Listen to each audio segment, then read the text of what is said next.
Hello and welcome back to the Welsh Browns podcast. We've been around the AFC North so far. We've had the Bengals, we've had the Ravens. It's a turn of our friends at the Steelers. So welcome, Gavin. Welcome. I like the friends. I like that one. That's, I was worried if we were going to get into that with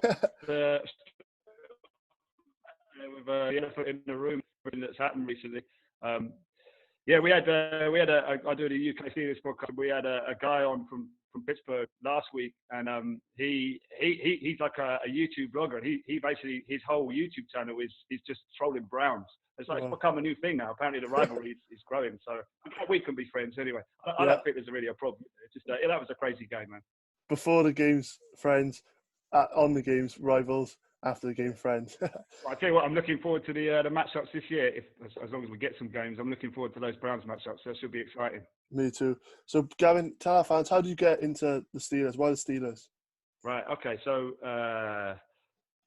it's a bit of a long story, but so when I was 9, my old man, it's a bit of a weird one because he's not a massive sports fan. He likes football and maybe watch the boxing occasionally, but he just decided to watch a Super Bowl. What was it? 23. I was 9, and he just put it on, and I watched it, and it was the Montana Super Bowl with against the Bengals, Boomer Esiason, and it was like the craziest thing I'd ever seen. Dudes dressed as tigers smashing into Brooks in gold trousers, you know. And by the end of that, I was totally hooked, man. I mean, the comeback at the end, I was actually supporting the Bengals in the game. So I mean, maybe if they'd won the game, I'd be a Bengals fan, but. So that game finished, and I was like, okay, I need to know everything about American football from this point on. And obviously, being 1989, information wasn't really that available. So the next day, I got my old man to pick up a Panini sticker book album, which was basically every 10-year-old boy gets all their intel from sticker books. So I sort of filled that up over the following months, and then by the end, I'd chosen the Steelers. And I've been a fan ever since. Well, I say fan, really kind of a follower at that point, because it was so hard to be a proper fan of the sport at that time. But things got gradually better and better with Sky sort of showing more games, and then when Game Pass came out, I mean, it changed everything, because now you can be a proper fan, as I'm sure you guys are, and so many other people in the UK now. We can have the same fan experience that people in the States can. I mean, it's awesome, and all the podcasts and social media and everything, interaction between the fans. I mean, I don't know about you guys, but we've got a great Facebook group run by a dude called Jason Baldo, shout out to him. And we've got amazing game threads where we're all on there chatting during the game, and he does content and quizzes in the off season. And that's where our podcast came out of there, really. So Simon Stanley, who's hosted that, kind of all that together. And we've been going about a year. It's great. It's great fun, man. It's good. Amazing. Thanks for having me on. Amazing. So let's delve straight into the Steelers. Let's talk free agency. Tell our fans, who have you picked up? Well, the big one was Eric Ebron, who did a 12 mil over 2 years. I mean, that's a big signing. No one really was expecting a tight end to be brought in. It was a need, and a lot of the people were thinking it was going to be a draft pick, an early rounds draft pick was going to go into tight end. But he was like the big splash signing, really, and it's to complement Vance McDonald, who I'm sure a lot of you guys know. He's been in and out of the lineup because of injury, and it seems like Ebron's got those question marks as well. So we're going to see. But Ebron brings a lot of red zone, hopefully a lot of red zone proficiency, which the Steelers offense lacked, especially last year. But has actually lost. They've not really had a big red zone target for a while, since Martavis Bryant left, to be honest. So that's the biggest one. Then the other ones are probably ones that haven't made any noise for you guys. We got Wisniewski, who's he's actually on the Chiefs, their Super Bowl roster, but he's like a guard, swing center kind of dude. And then we've got Derek Watt, obviously TJ's brother, the fullback. And then finally, Chris Wormley, who's the nose/defensive end that we picked up from the Ravens. So Steelers are never that active in free agency, really. They usually try and build through the draft.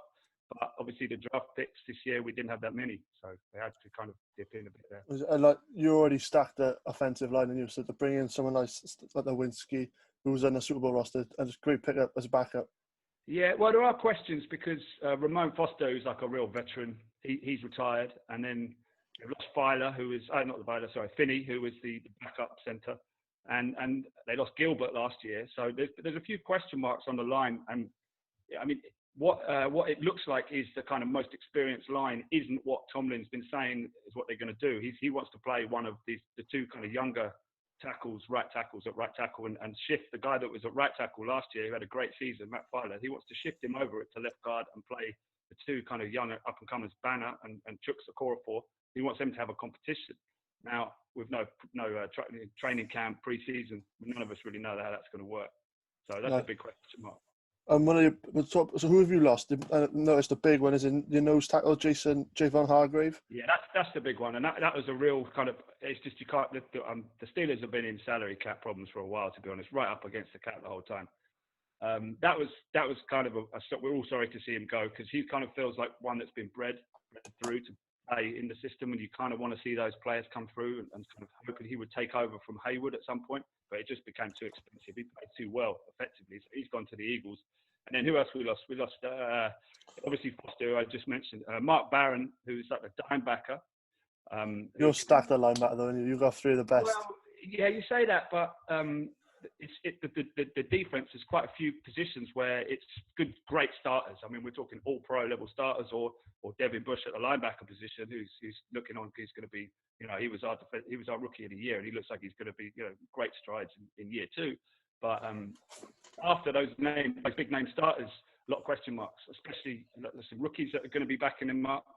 And so without the preseason, we don't really know who's going to kind of win those jobs and how they're going to fit into the scheme and stuff. But yeah, like you say, the actual starters on defense, I mean, they all had, apart from Terrell Edmonds, they all had career years last year. I mean, okay. So that you haven't been the most active compared to the Bengals. You should have asked. They've been really active. Friends. The Browns have been really active. The Ravens have been really active. So a little bit of a different approach on the Steelers.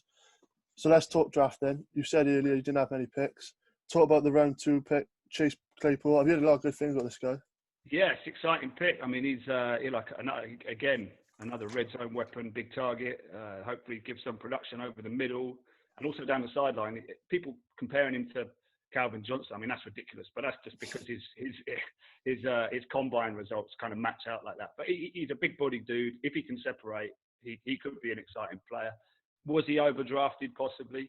But the Steelers always, if you're going to get one team that goes against what all, Daniel Jeremiah or all the other draftniks are saying, it's always the Steelers. They always either reach or pick some guy that you're not expecting. So we've kind of learned as a fan base to just sit back on draft night, and what they do, we'll kind of get behind. They've had some failures, but they sometimes hit too. So who else have you picked up then in the draft? Well, we've got Highsmith, who's an outside linebacker, sort of rush linebacker. Obviously, we play the 3-4 system, so your linebackers rush the passer. He's from Charlotte, small school, but he looks like an aggressive, dynamic dude. Nice. So we've got Dupree, right, as well as TJ Watt. Dupree's on the franchise tag, probably going to lose him. So there's kind of 3 up-and-coming outside linebackers. That one of them, they're hoping, I think one of them will step up and win that job, so that they can just let Dupree go at the end of the season. So there's Highsmith, skipper, and his name, we just call him Ola because he's Ola Osgunuma or something. I don't know. Yeah. So hopefully one of them steps up and takes the job. Sorry, 4th round then, Anthony McFarland, another guy. I've heard he's rapid, a running back. He's going to be another threat weapon for us. So we're quite worried about this guy. Yeah, well, the run. The thing about the Steelers' offense is the question marks all over the place. A lot of uncertainty, and this is again for the running back position. We don't know what Connor's going to be like, whether he's going to be healthy, whether Snell can be a feature back. He did well when Connor went down last year, but yet to see really if he can carry that load. Then you've got Samuels, who not really sure what his actual role is. He's kind of a halfback. He's a tight end in college. Did well in the Wildcat when the Steelers ran that last year, but he's vying for position. You've got Trey Edmonds, who's like a special team. They love him on special teams, but not really a feature back. And then you put in McFarland into the mix, who's like a speed demon. And then you've got another dude called Kerrith White, who's similar to McFarland. He's probably gone, to be honest. But that's the running back room. So it's a real mess. And it would be great if McFarland can show that he can block, pass protect and receive and basically be a feature back. And then we can all relax and kind of shift some pieces around. But at the moment, it feels like it's like bigger than a committee. It's a conference back there, and we're not really sure what the plan is. Right. So any other draft picks we haven't spoke about you want to talk about? Yeah, the one a lot of us are excited about is Antoine Brooks, who's from the same school as McFarland. He was in the 6th round. He's he's drafted as a safety, but we think he's going to come in as a replacement for Mark Barron as that dime backer, kind of hybrid guy. Yeah, it's like real aggressive, like the kind of player that you associate with the Steelers, like a big hitter, aggressive, fast, possibly can freelance a little bit. He just needs a bit of time to bed down, and we'll see what he's got. But he's probably more than that. Think of in between safety and linebacker kind of role. Like a Derwin James type player. Yeah, well, I wouldn't go that far. We'll see before we make any comparisons. But he's got a lot of promise. Perfect. So that's any more you want to chat about before we move on? No, that's good. Yeah. It wasn't much to talk about with the draft, because we had Minka Fitzpatrick was our first, our first round draft pick essentially. So it was quite quiet, and we were doing podcasts about it and trying to come up with the draft picks, and we had six draft picks. I mean, that's nothing. So let's talk a little bit more Steelers roster. Let's talk about the quarterback, Ben Roethlisberger. What's your thoughts on him? And the quarterback room, actually. Let's talk quarterbacks. Yeah, sure. So, well, the season really comes down to Ben. I mean, the Browns have got quite an easy schedule this year, but the Steelers have got the second easiest schedule in the year. So, if Ben comes back and he plays to how we know Ben, we could be looking at 12-4. If he comes back and he's not right, or he's injured again, and we go back into hell like we did last year, you could be looking at 7-9, I think, even with the easy schedule. So no one really knows. He's had surgery on his arm. Nobody really knows. Obviously, it's his last barbecue. Basically, he's got 1 or 2 years left. If he restructured his contract so that he's kind of on a team-friendly deal this year, but next year he kind of moves on to Mahomes' money. So I'm imagining he wants to really succeed this year and play out next year, finish the 2 years. That's his Super Bowl window. They're basically gearing up for a Super Bowl window for him, and then we're going to move into finding the QB of the future. So let's talk worst case now. Roethlisberger comes back. He's not fit. He can't throw. Who's the backup? Who's coming in? Well, you tell me. I mean, this is a worry. I mean, they won games with Rudolph last year. Not against you, but he's an interesting case. I mean, we've spent hours talking about him. He's sort of a little bit flawed. He's got some anticipation issues. He's got strange mechanics, but he's also got a lot of good traits as well. He's got a great deep ball. He's quite cerebral. He's a great student of the game. Seems quite well liked.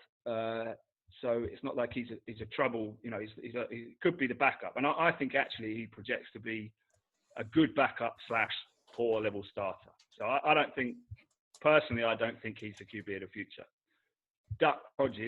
Devlin Hodges, he had a great run, but I think his time with the Steelers is up, unfortunately, and I think he would probably have a competition with.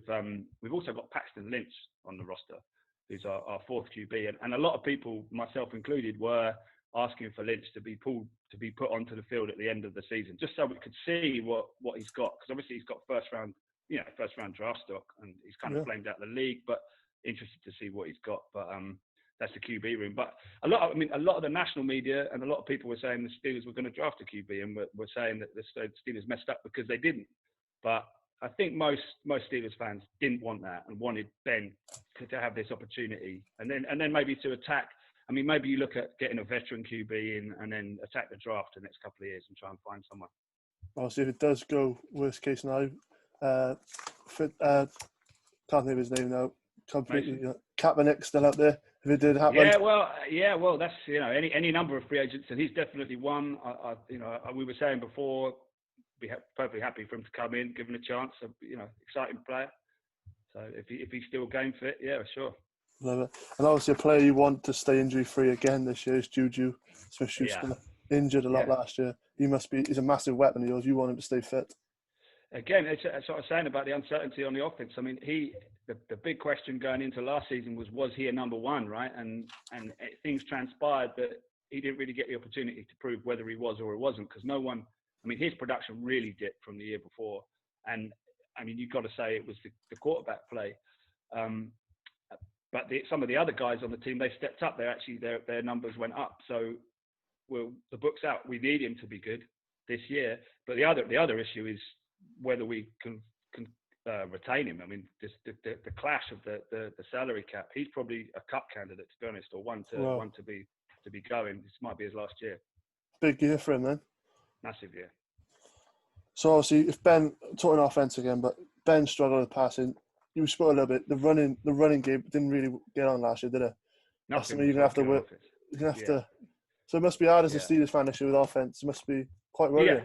Yeah. There was the O-line was okay at pass protection, but couldn't run block. The receivers weren't catching passes, whether that was down to them or the quarterback play. Quarterback play was all over the place. Tight ends weren't producing, and the running backs. Connor was injured, and it was kind of this carousel of different dudes. And the coaching was, they kept changing the game plan to try and find a game plan that would suit Mason and Duck. So last year was like completely like throw away the tape, forget about it. So hopefully this year coming in, Connor, he is the guy you want to be the feature back. Hopefully he's healthy. The run blocking needs to improve, and I think that's why they're talking about putting Banner in at that right tackle, because he's a great run blocker, real strength, massive dude, really strong. So they're working on that, and hopefully the quarterback play will improve, which will open up opportunities for the run game. So it's more like the run game is like a victim of all the other things that were happening, rather than poor running back play as such. Oh, okay. So let's talk about your stacked defense. And this wins you games, didn't it, last year? Oh yeah, it was amazing. Absolutely fantastic. I mean, it was so exciting. As soon as Minka came in, it changed everything. But the real sort of unsung hero is Steven Nelson, who came over from the Chiefs.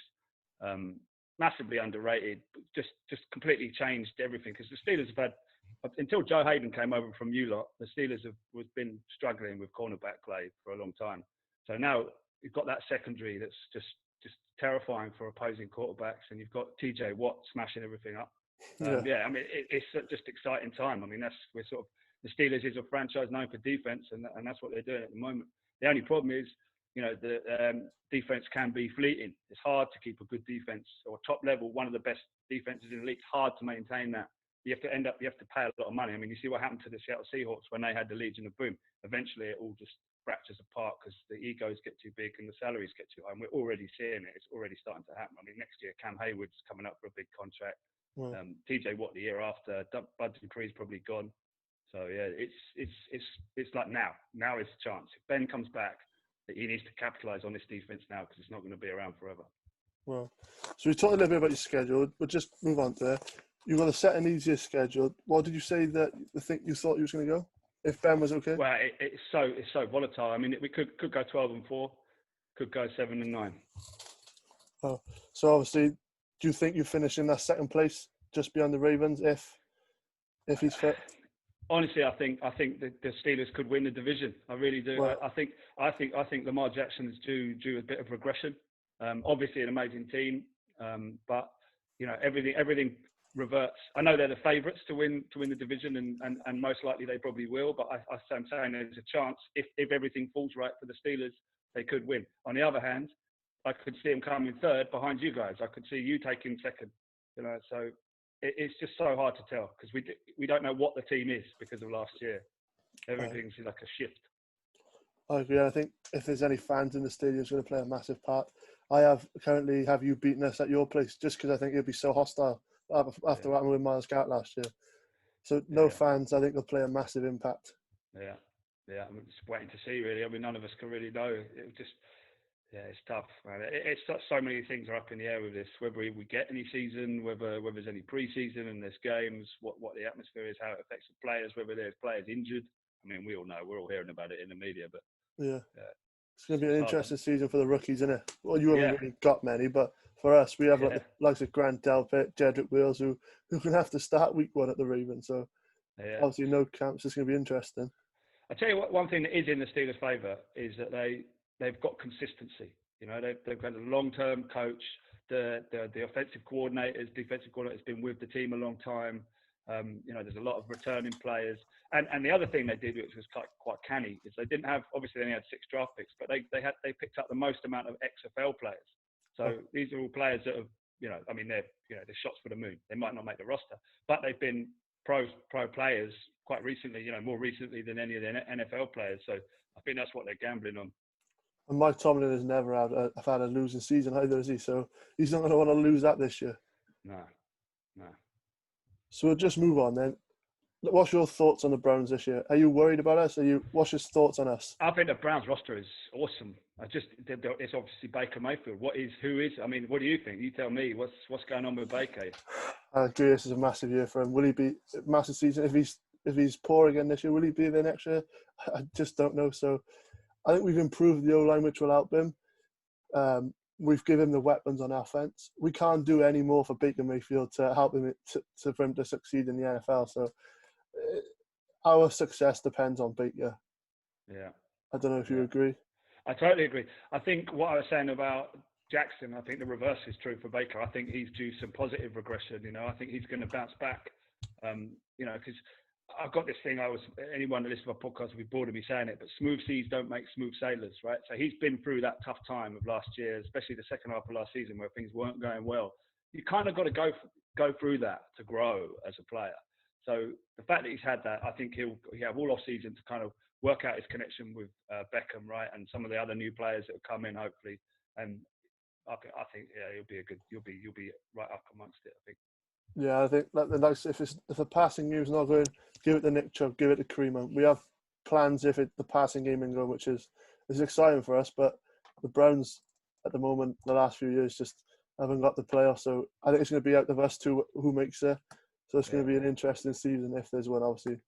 I will say with the Browns, it's almost like I've got to see it to believe it. Yeah, it's like totally. When everyone was naming new off-season champions last season, I was like, I agree they got a great team, but I just need to see it come together because there's just been so much bad luck that the Browns have had over the years and things just falling apart at the wrong time. I really feel for you guys. It's like totally agree. Competitive division, and that's what the Ravens said. The Bengals said they got to see it to believe it from the Browns. So it's going to be. I think it's going to be one of the most competitive divisions in the NFL. Yeah, it's going to be great, and the Bengals as well with their new. That's the other thing. I mean, when at the moment we're the only team with a Super Bowl winning quarterback in the division. When Ben goes, good stat.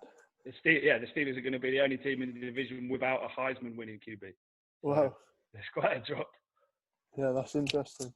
So just before we wrap up, any players we haven't spoke about the Steelers or anything else you want to tell our fans before we go? Diontae Johnson, pick him up in your fantasy league. Seriously, he's going to break out. He's going to have a massive season. Everyone thought it was a reach when the Steelers drafted him 2 years ago, but he is. As you watch him, he is electric. He is like a space monster, separation gangster. He's just got great with the ball in his hands, and he was just held back. He should be in the same conversation as people are talking about Deebo Samuel, stuff like that. Hollywood Brown. He's in that mold of exciting player, but the quarterback play, the throws that were going behind the guys that were just short ground balls, but he's wide open. And when he gets the ball in his hand, he's one of those, he's like a punt returner, kickoff returner. He's got electric feet. So he could be a guy, seriously, he's going to go off, I think. And I think Juju's going to play this year and then he's going to go, and Diontae Johnson could well be the kind of number one in that kind of Tyreek Hill role. Amazing. So Gavin, thank you so much for coming on. Let me just check, when do we play? Just before the bye week, we'll meet to play each other. So we'd love to have you back on to discuss. Yeah, definitely. And you'll have to come on our show. 100%. I'm thinking of doing an AFC North get together. So we'll have you all back on and we'll just have a discussion for an hour. That sounds good, man. That's great. Yeah. Definitely some banter thrown in there as well. Yeah, we'll see. We'll see how tasty it gets with Myles Garrett and everything. Yeah, we won't talk about that. But Gavin, it's been a pleasure for coming on. Thank you so much. Thanks, man. And everyone, thank you for watching, and good night. See you later.